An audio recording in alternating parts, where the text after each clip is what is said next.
You ever walk down a street you grew up on and feel like the whole place is holding its breath, waiting for you to mess up? That's how it felt the day I came back to Fairgrove, Alabama. Sun was shining, air smelled like cinnamon rolls from the bakery. But my gut? It knew better. I hadn't been home in years, and truth be told, I wasn't even sure why I came back. Curiosity? Closure? Maybe just to see if anything had changed. Turns out, the buildings hadn't crumbled, but the minds sure hadn't grown. I was just walking. Simple navy sundress, old sandals, trying to feel normal again. But I felt it. The stare. That cold, hard stare you don't forget when you grow up in a place like this. I looked up and saw him. Officer Wade Mercer. Arms crossed, smirk in place, chewing on a toothpick like he'd been waiting his whole life to make a point at my expense. I knew that look. I'd seen it overseas. Different uniform, same hunger for control. I ignored him at first, just kept walking with my coffee. But then came the crunch of boots behind me, and that voice. "Excuse me, ma'am." I stopped, not out of fear, but because I knew how this game went. It didn't matter what I did, walk away, stand my ground. He was going to make it something. So I turned, cool as I could manage. "Haven't seen you around before," he said, all slow and fake sweet. "I'm from here," I answered, calm, just enough to not provoke but not bow either. He raised an eyebrow. "That's so? I've been patrolling these streets 20 years. Don't remember you." That's when I knew. He wasn't checking on me. He was fishing, looking for any reason to escalate. Then came the next question, like clockwork. "What's in the bag?" I could feel my jaw clench. I said, "There's nothing illegal in my bag." But that wasn't enough. It never is. He stepped closer, fingers twitching near his holster. "Lot of problems lately. Drugs, weapons, you name it." So I did what I was trained to do. De-escalate. I reached in, slow and steady, and handed him my military ID. "Lieutenant Maya Sinclair, United States Navy SEAL, retired." He took it like I handed him a bomb, squinted at it, turned it over in his hands like it couldn't possibly be real. "This looks fake," he muttered, just loud enough for people nearby to hear. Then his backup showed up, Officer Rick Donnelly, younger, slicker, but cut from the same cloth. Mercer held up my ID. "Look what we got here," he said, loud, like it was a joke. Donnelly looked me up and down. "You, a SEAL? Come on." That's when I noticed a teenage girl across the street. Phone out. Recording. And thank God she did. Mercer handed my ID back like it was garbage. "We're gonna need to verify this. Step over here." I didn't move. "Am I being detained?" I asked again. No answer. Just a radio crackling with lies.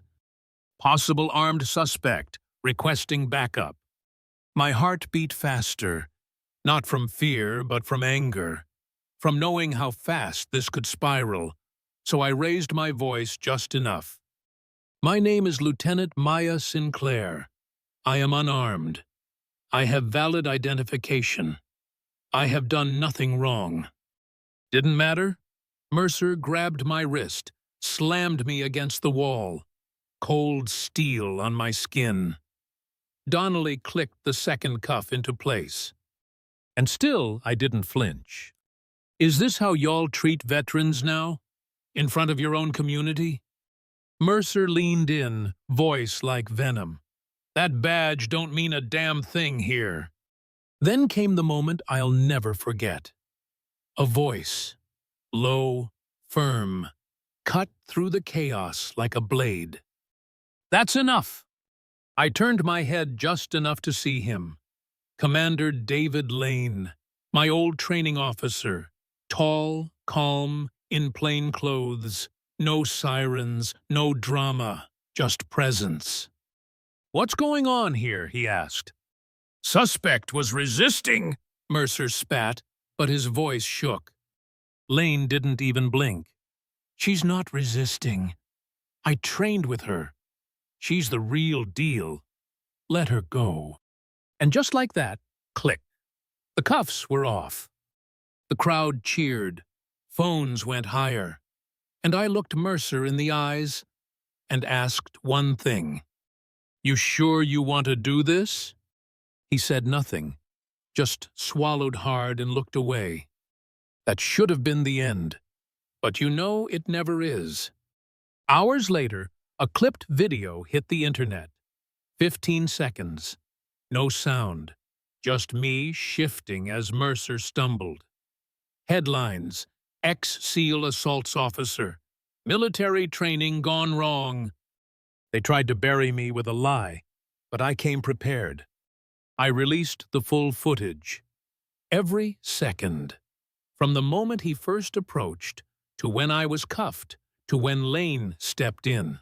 No edits, no spin. The truth lit up the internet. Hashtags.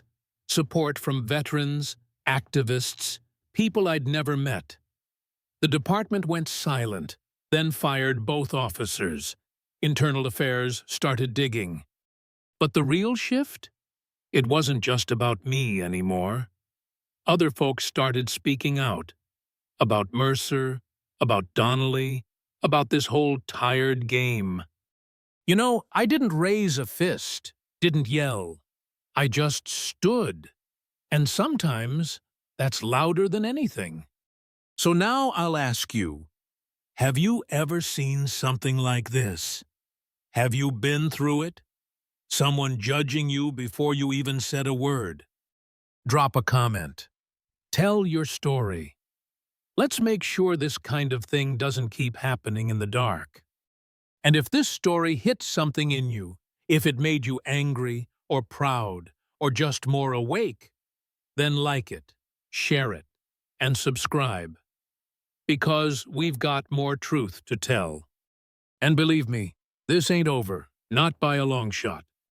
You ever walk down a street you grew up on and feel like the whole place is holding its breath, waiting for you to mess up? That's how it felt the day I came back to Fairgrove, Alabama. Sun was shining, air smelled like cinnamon rolls from the bakery. But my gut? It knew better. I hadn't been home in years, and truth be told, I wasn't even sure why I came back. Curiosity? Closure? Maybe just to see if anything had changed.